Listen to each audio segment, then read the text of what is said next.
Hey everybody, how you doing? Well, that's real good. My name is Bill Matz. I'm your director of fun and games for the evening. Joining me today for this very special PHLY Flyers pregame is my good friend Charlie O'Connor, and we are today presented by Coors Light. That's right. Whether you're maybe looking for a nice chill Sunday or a Sunday fun day with your Fly guys, the best way to do it is with an ice cold Coors Light. Make sure them mountains are blue. And then just start drinking, baby. Don't look back. Now, I'm supposed to tell you do it responsibly. But, Indeed. Yeah, do it responsibly. Hey, as long as you're home. Yeah, do it at home. I unfortunately cannot. No, you have. Yeah, I cannot be imbibing. I am very much not at 100% today. I think I'm coming down with a cold. So he does not sound great. Neither of us really do. Yeah. But what's going to happen to me, really? Get worse. So we are here for a little bit of Flyers pregame action. They take on the Pittsburgh Penguins today at 3:30. We'll be with you right up until around puck drop. Of course, just about 24 hours ago, the puck dropped on Flyers Rangers. They lost that game. They did. Maybe if I wasn't so invested in the actual making of the playoffs and beating a good team, maybe winning a round, I could look at yesterday's game as a moral victory, but I feel like this team has kind of aged out of moral. Like in December, we could talk about things like that. And now it's like, I want to go toe-to-toe with the Rangers and then beat them.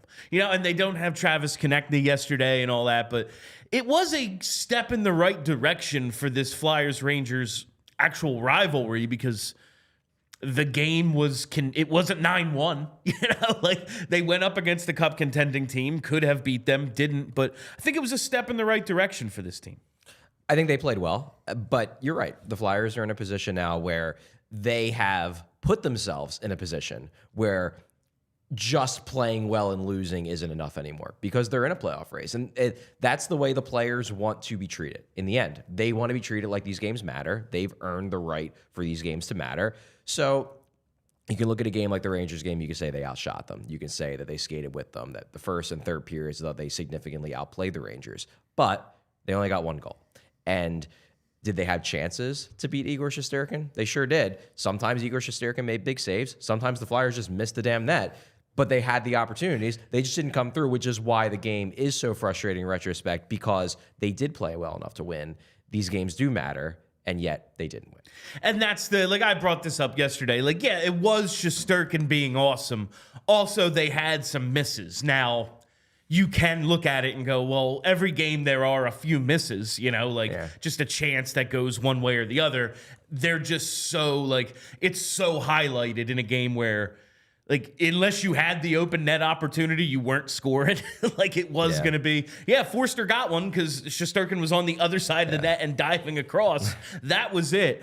But it's just so magnified with a goalie like Shesterkin, who has been freaking amazing, basically his last 6 starts. The one outdoor game in there, if I'm going to give Sam Ersson it was the outdoor game. It doesn't count. I guess I can do that for Shesterkin as well. But he's got a .960 save percentage in his last 6. It's not too shabby. Flyers come up a little short. One thing I was thinking about after we wrapped up post-game last night, though, Chuck, in the last month when they have lost to some of these better teams, whether it's Kucherov or McKinnon, Pasternak, whoever, just going off. It wasn't the Panarin and Fox show yesterday, which was kind of encouraging. It's true. Yeah, they did a better job against the Stars.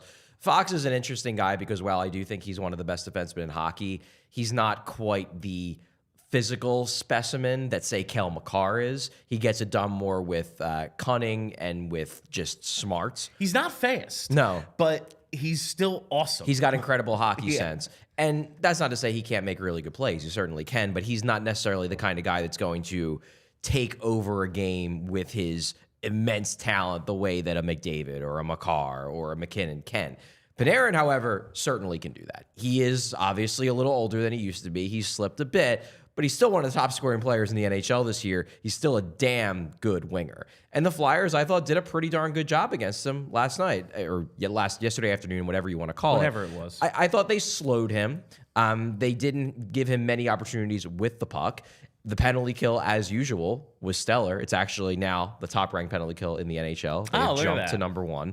And it just did what it's been doing all year, which has been super reliable and, creating chances. Nearly had a couple shorthanded goals. Again, Scott Laughton hit the post. But, yeah, they did a good job on the Stars. One thing I will say about that, though, is that he didn't make my top 3 of the Stars of the game, but he certainly was close. I do think it's worth noting that Alexis Lafreniere looks like he's taking the leap into stardom. Yeah. It looks like he's finally figuring it out, which is great for the Rangers. Obviously, he was a first overall pick. But you were thinking after the first couple years of his career, you're like, maybe the Flyers dodged a bullet. The Rangers get lucky. They win the lottery. They get Lafreniere. Maybe he's just a decent player. Well, the guy who played last night and the guy who's played for the last few weeks for the Rangers certainly doesn't look like just a dude. He looks like a top-of-the-lineup type of talent. A lot of the talk with him when he started to break out earlier this season, like, oh, look, he looks like he can play. It's like, yeah, they put him with Panarin. Right. And he's the guy who fixes everything. I think they had a whole conversation on that on 32 Thoughts earlier this week. Like, yeah, Panarin, just you put him with anyone, and oh, look at that, they're going again. And maybe that's part of it. But the plays Lafreniere was making yesterday, he's something special. Yeah. Ersson robs him on the one. He scores the goal then a minute later, basically. He's been real good. But I just want to take a quick look at the standings now. Despite the loss, Flyers still holding down that 3rd spot in the Metro. Rangers all the way back. Man, they were like coming back down to earth for a little bit. There was a 6 or 7 point difference between the Flyers and Rangers. 10 straight wins, baby. 81 points now for New York. Flyers at 67. Yeah, they're gone. The Devils at 62. They are currently losing 2-1 to Tampa Bay. That's one of the games in hand there. The Flyers, 58 games. They'll be at 59 later today. So it's really starting to take shape that this team... We talked about this a little earlier this week, but I don't think people realize what it's really going to take for them to fall off. Yeah, like a bunch of regulation losses in a row... and the Devils get hot. Maybe they add the goalie they're looking for. It's possible, I guess, but it's going to take a lot for the Flyers to fall out of playoff contention. Like, for this season... It is, but they have a really tough schedule. They have a really tough schedule. That's the big thing. To me, it's less... Like, I could very plausibly see the Flyers lose a lot of games over this next stretch. Oh, yeah. To me, it's less about what the Flyers might do. And it's more that none of the teams chasing them seem ready to, seize the bull by the horns. Like, the Devils, look, I'm not saying that Tampa's not a good team. They are. They're probably going to make the playoffs. But this is a game, if you are a team like the Devils that's battling for a playoff spot, who's chasing, you got to win this game. Well, they're 12 minutes away from losing this game. This is not a team. They struggled the first half of the game yesterday against Montreal. Like, we'll talk about the Penguins in a little bit, who the Flyers are about to play. Looking at their most recent schedule, over the past 2 weeks, they have beaten the Canadiens and the Flyers and the Blackhawks, and that's it. They have lost to everybody else that's any good. Yeah, like the Penguins are a dumpster fire right now, and the Flyers can kind of drive the stake through their heart in this game if they win it, which is why it's feels like a big game. But to me, it's less about the fact that I'm not at all confident the Flyers are going to keep winning. But I am starting to think that these other teams aren't going to win enough to catch them anyway. No, that's like when you look at the Metro specifically, because the Flyers are holding down that 3rd spot, like, yes, the Devils could. Washington, I don't know, they have a minus 31 goal differential. Are they suddenly going to become good? The Islanders, 14 overtime losses. They've won 23 games. Like, I'm shocked that Patrick Waugh didn't save them. They're not that good. Like, and then you scroll down, Pittsburgh is below them. Now, they do have a ton of games in hand. They've only played 54 games somehow, and they have a pretty good goal differential. But again, if they keep losing, start winning games. Like looking at their schedule. So on February 6th, they beat Winnipeg. Good win. Since then, lost to Minnesota, lost to Winnipeg in a rematch, lost to Florida, beat Chicago, lost to LA, lost to the Islanders, beat Montreal. Like, they beat the 2 of the worst teams in hockey and lost to everyone else. Yeah. So it's the Flyers for this season to and that's fall out of a playoff spot. It's possible if the Devils get real hot. Yeah, of course. And then it'll be maybe they're fighting for the wild card. Maybe they're right on the outside. Yeah, suddenly Tampa and Detroit become teams you have to worry about. But for this season to suddenly come to a halt. Like, they're going to have to lose 10 in a row. It's really going to take something of that magnitude, like things completely falling apart. And that hasn't been the case to this. Like, we haven't seen it happen. Every time they have hit some adversity, the response has been impressive. I've just been waiting for basically since Jack Hughes came back, but even before then, I've been waiting for the Devils to wake up and remember they're a cup contender.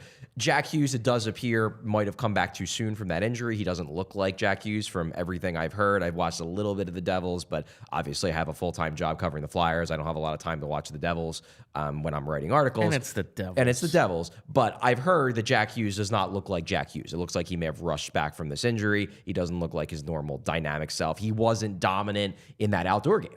I thought Nico Hischier, yeah, the Nico star of the Hischier game. was the guy. Hughes was there and he made some plays, but didn't look amazing. I guess I've been waiting for the Devils to remember that they're real good.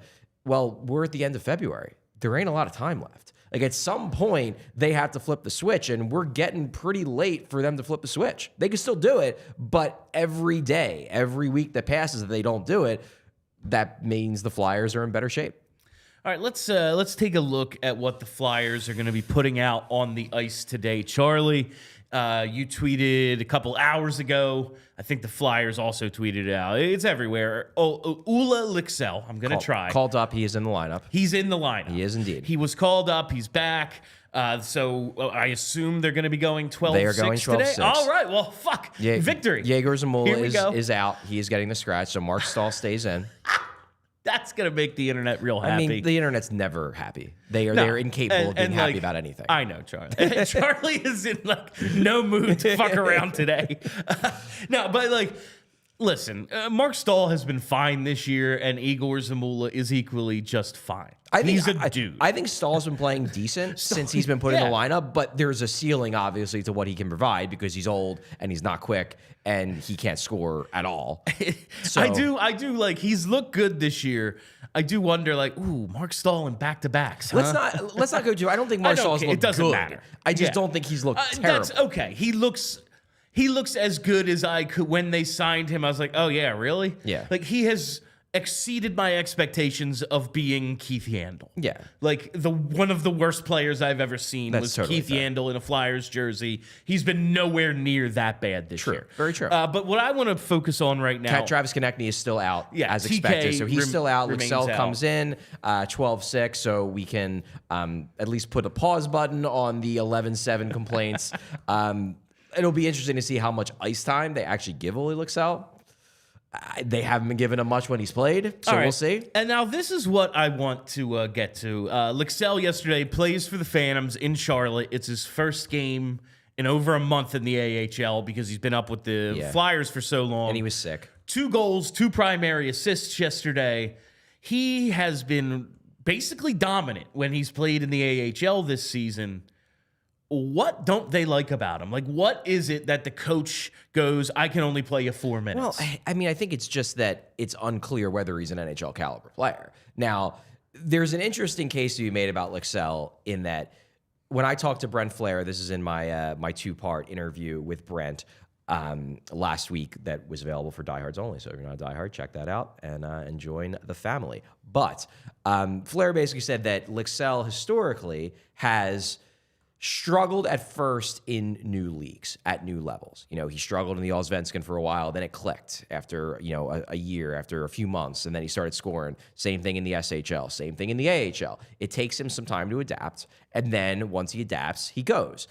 What it's fair to criticize the Flyers for is that they really haven't given him the opportunity to adapt to the NHL level, and it's fair to wonder if, hey, maybe if they just gave him a month's worth of leeway and gave him, 12, 13, 14 minutes a night on the third line, then maybe it would click for him. That said, we're talking about a late-round pick who's 24 going on 25.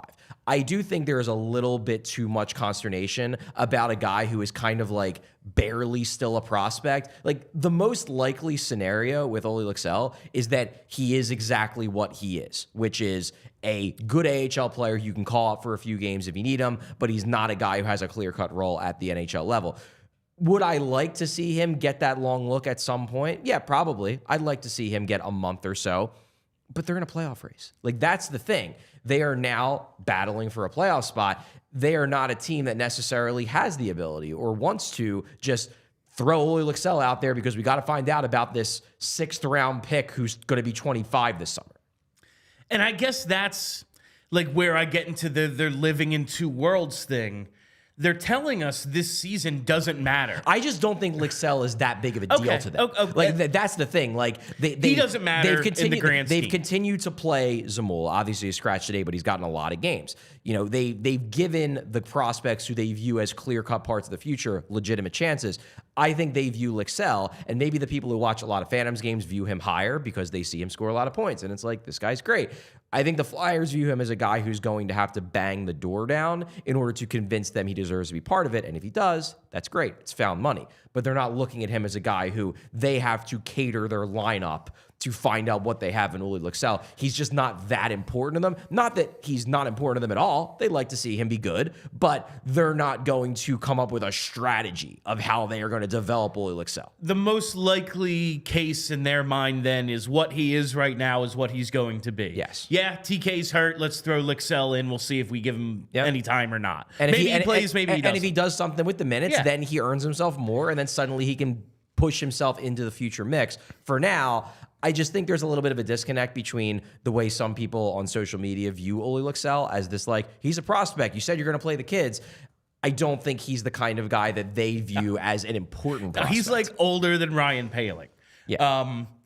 That gets me to the guy who is a prospect and did make this team out of camp. And after yesterday's game, has 10 points in 10 AHL games since being sent down. It's Bobby Brink. Bobby Brink came into camp, looked amazing, had to make the team based on the way he played in camp and preseason, and started the season pretty damn well. Was for a while amongst the leading rookie scorers, cooled off. Eventually, coach says he's developing some bad habits. We got to send him down. That's his prerogative. Yeah. We have put the lineup in the coach's hands. I am just looking at a situation right now.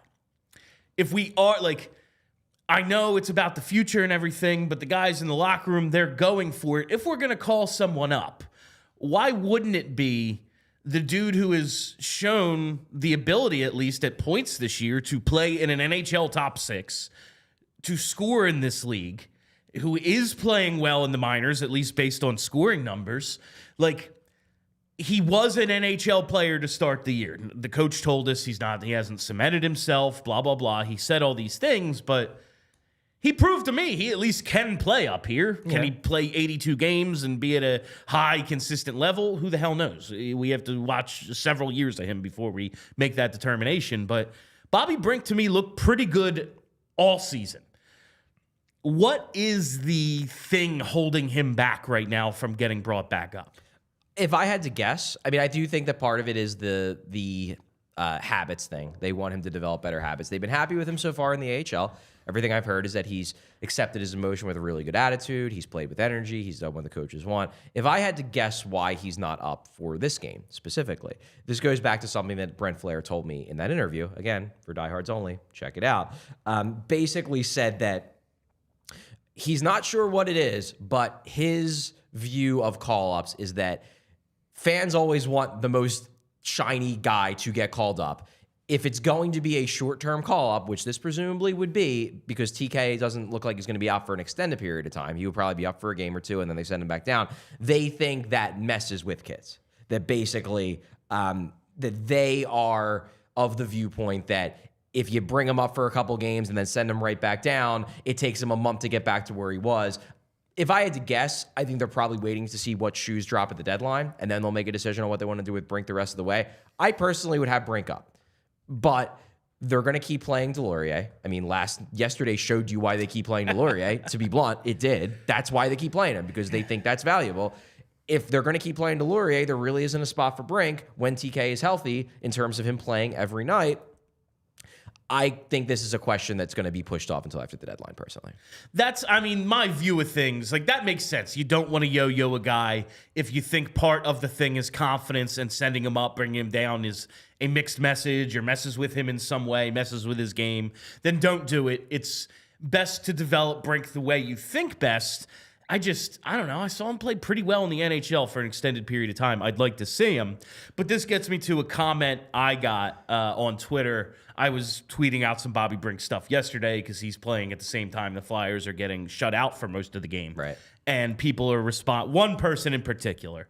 I don't want, everyone's saying this. It's just one thing I wanted your response to because I had to think about it for a second.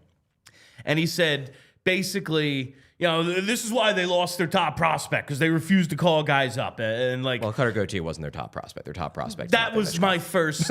My first reaction was to just be petty and be like, actually, he was never their top prospect. Yeah. Well, I mean, he was up until the day they drafted Matvei Michkov, but exactly. He wasn't their top prospect. But there was that idea that he wanted to come to the NHL. And the Flyers were like, no. But that's kind of had cold water poured on it. I think, number one, I don't think that was... There might have been a bit of that, but to me, that was just theorizing. That was not reporting. That was people speculating that there were rumors flying around that was the reason.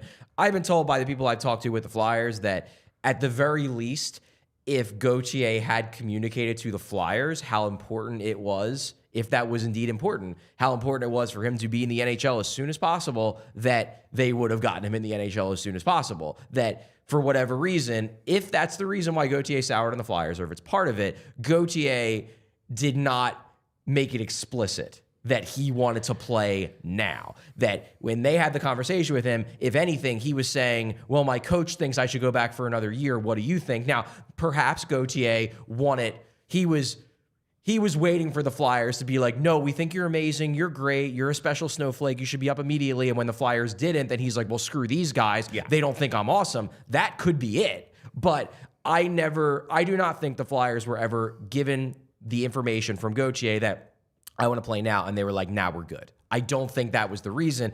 That said, if you're getting back to the overarching argument here, do the Flyers hold guys down too long? I don't think they do it any more than any other team. I think that's my view. That's my view. Since you and I have been doing this together, which is a long time, we've talked about a lot of these guys that we want to eventually see. Like, come on, bring this guy up. Are we talking about Taylor Lear here? Like who? Yeah. Like maybe Oscar Lindblom. He probably should have been up sooner. I think Carter Hart, just because we were mad. I think Hextall did leave guys down too long. Yeah. For all of Chuck Fletcher's flaws, I don't think he really did leave guys down too long. Anyone to bring up. But not even that. Like, I think he was the one who called up Carter Hart. He called up, yeah. That's like that's the one. The Hart one is the one I look at because we were all clamoring for it, and it was like, what? Like, I'm taking crazy pills here. We're dressing these goalies who are no good. I mean, he called up Albé Cubel when Albé Cubel was in Scott Gordon's doghouse. Yeah. Like, I think this is still residual frustration from like 6 years ago that because look, people always want the shiny new toys. They always want these guys to come up quicker than they probably should. That's just what a fan does because a fan looks at the numbers or is watching Phantoms games and is like, well, power play sucks here. Why don't you bring up the guy that has a ton of power play points in the minors? The thing is that like, it's not apples to apples. Just because a guy has a lot of power play points in the minors does not mean he's going to score a ton of power play points at the NHL level. Uli Luxell being a classic example. I do not think he's going to solve the Flyers' power play like some people seem to believe he will. And as much as I want to talk about Bobby Brink's scoring numbers, like his first goal yesterday is like a slap shot from the circle that hits the goalie in the glove and goes in. Yeah. Like it ain't the NHL. Yeah. Like Elliot, I don't know if that helps you against Shesterkin. Elliot Desnoyers has single-digit goals. Samu Tuamala, like literally in that interview I did with Flair, he's a year removed from basically like breaking down, sobbing to Brent Flair that like, I don't know what's wrong. I'm a better player than this. Like, I understand why. So maybe let's not push him. Yeah, maybe don't rush the kid. Like, he's finally finding his footing. Maybe let's not go crazy rushing him to the NHL. I just don't think like. Addert's the one guy who I do think is probably ready. I think he could play in the NHL right now. However, they have too many defensemen. Like that's the problem. Yeah, we're scratching Igor Zamula today. Like and we can get into, well, do they really need to play this guy? And they're going to. Like, this is part of are there times where the Flyers keep guys down a little bit too long? Probably. But I don't think the Flyers are any more egregious in doing that than any other NHL team. I think they're about the NHL average. I just can't think of the dude who came up and it was immediately like, oh my God. TK and Provorov probably could have made the team a year earlier. That was 10 years ago. Like, how long ago was that? Like Travis Sanheim, they screwed with. They sent him back down midway through that year when he was one of the better defensemen on the team. Like, yes, this happened before. I just don't think it's as much of a problem now. Ever ago. Yeah, it was a long time ago. It's all right. So that's kind of that conversation I wanted to have. Last thing about the lineup, it's Cal Peterson today. Sure is. The Cal train. All right. I mean, he hasn't been horrible. No, he's been okay in his games. He's been fine. I want to take a quick look at the season series with the Penguins. Flyers won the first two. It was a home and home December 2nd, December 4th. They win in a shootout, then they win again in OT. And then on January 8th, they lose 4-1. Was that Cutter Day? Yeah, that game didn't happen. Yeah, that's... I watched about 2 combined minutes of that game. That's the tree in the woods game. Like, sorry, I was a little worried about Jamie Drysdale and Cutter Gauthier. Exactly. So that's that game did happen. I've been told that game occurred. Supposedly it counts, but I just personally don't believe it. What do you think it's going to take to beat the Penguins today? Are the Flyers the better team? I think so. I mean, the Penguins certainly have higher end talent than the Flyers, but I think the Flyers are a better cohesive team. The Penguins just strike me as a team where they're directionless right now. You know, they probably should be rebuilding, but they know that as long as you have Crosby and Malkin and then you trade for Karlsson, like, I guess you got to go for it because you can't let them end their careers being on the worst team in hockey. So they're going for it. And those guys are going to prevent the Penguins from being terrible. But you look at a lot of their depth, they would be terrible if they didn't have Crosby, Malkin, Karlsson, Gensel. Gensel might get traded, but like he's up there, Letang. Like it's the high-end guys that are carrying that team. The one thing about the Penguins that it boggles my mind, and I don't know why this is the case, why their power play is so bad. I don't get It's like as bad as the Flyers. Yeah. And they have a bunch of dudes going to the Hall of Fame.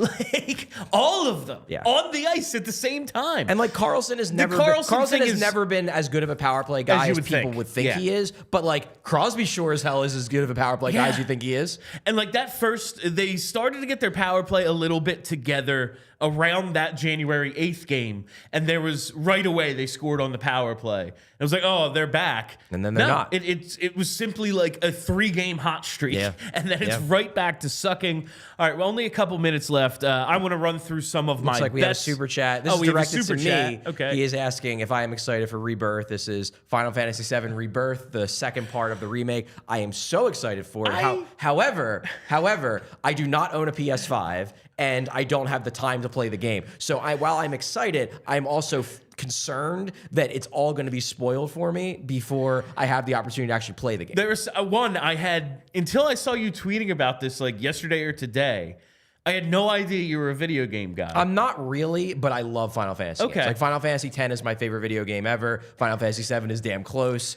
I pretty much play all of those games, although I haven't played the last couple because I haven't been buying systems. I did, however, buy a PS4 the day that Final Fantasy VII Remake came out during the pandemic, and then played that for a month and a half straight because I was sitting in my house, so why the hell not? But of course, the new one is on their new system, which I don't own. So I'm excited, but I'm also bummed that I'm probably not going to be able to play it until like April or May or June if the Flyers win the Stanley Cup. Like there's so many things like that where like movies, like shows, especially if I'm going to binge, it's like, yeah, man, that show that came out in January, I'm going to nail the shit out of that thing in June. Exactly. Like, it's going to be great. But it is funny part of this job where, like, all that stuff gets put off. I'll get to all of it in the summer. Yeah. All right, let's get to my bets here before we get out. First of all, Flyers are plus 145 on the money line. I realize they don't have TK. I realize it's their backup. I will take the better team at plus money every time. I like... Plus 145. If you want to say this is minus 110 each way today, okay, fine. But there's no way the Penguins are this much better than the Flyers. I'm betting them straight up to win. Tyson Forster scored the lone goal last night in his return to the lineup. He had 2 goals and an assist in the home and home when they played in the first week of December. He's plus 425 to score today. We're going to take that. Okay. And Joel Farabee was all over the ice last night or yesterday, whatever it was. He's plus 290 to score today. He's just due. He's just freaking due. He's got to get one. I think it's today. Yeah. He's been playing pretty well. Yeah. So we're going to take Forster and Farabee to score and the Flyers straight up. Love that. It is 3:30. Puck is about to drop. I think that's about all the time we have to you. Crack open an ice-cold Coors Light. Make sure them mountains are blue. And we have a super chat from Dylan Fowler. You two brighten my day. Go Flyers. We will end on that. Everything brightens my day, especially nice cold Coors Light. We will see you after the game for post game. Let's go Flyers.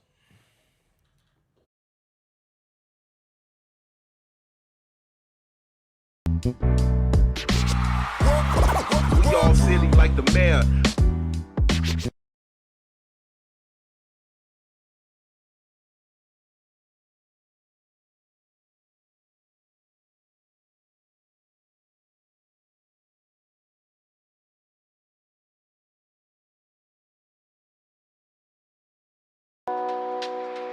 We all silly like the